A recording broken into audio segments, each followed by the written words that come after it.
Chicago librarian Henry de Tamble, Eric Bana, suffers from a rare genetic disorder that causes him to drift uncontrollably back and forth through time. On one of his sojourns, he meets the love of his life, Claire, played by Rachel McAdams, and they marry. But the problems with complexities and any relationship are multiplied by Henry's inability to remain in one place for any amount of time.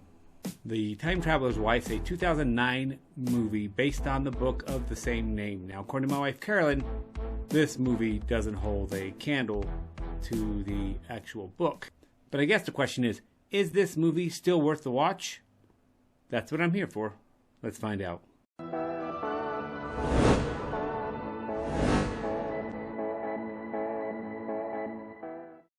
Let me just say, guys, I'm a huge fan of time travel movies.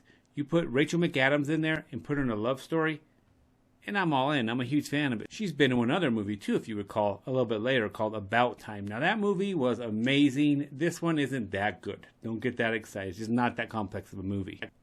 About Time had amazing actors. The lead male actor, really high energy, very charismatic, very strong personality. That one had the dynamic of the father-son relationship amongst with the sister. It was just way more complex. Very good actors working together with very strong roles. That movie was just wow.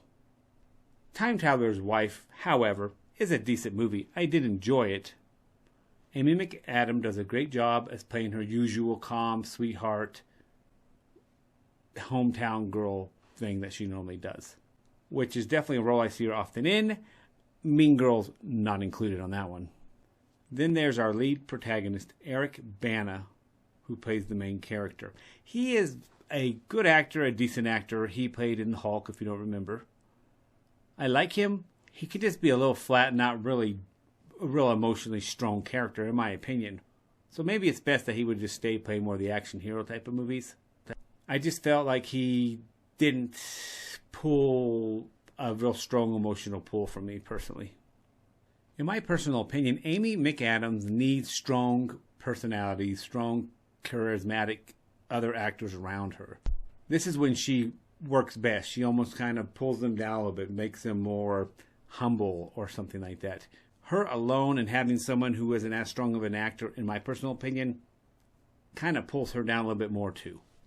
As far as finding something that we can take from this movie to make better life, the main character, Henry de Tamble, is always pulled randomly out of time, his time, into random periods of his past or future. He is naked. He often just has to try to survive. He doesn't know how long he's going to be in the period of time.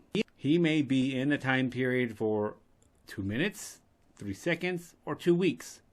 So for him, it's random. So there's a chance of luck or bad luck where he appears. The only way he can learn to deal with this is how I would think I would deal with it too. And this is the quote that reminds me of this. Luck is what happens when preparation meets opportunity. Look, this guy doesn't know where he's going, where he's going to end up, who's going to be there, is there going to be a threat? I mean, sometimes he's got to fight for his life because he's some naked dude that appears somewhere randomly. People don't respond well to that. So the only thing he can do is be prepared as much as possible. Try to be in good shape. Try to be mentally prepared. Learn how to fight. Learn how to run. Learn how to pick locks, all those things. So no, there's things he doesn't have control over. But there are things he does have control. In any situation when you don't feel in control in, there's always going to be things in that situation that you do have control over.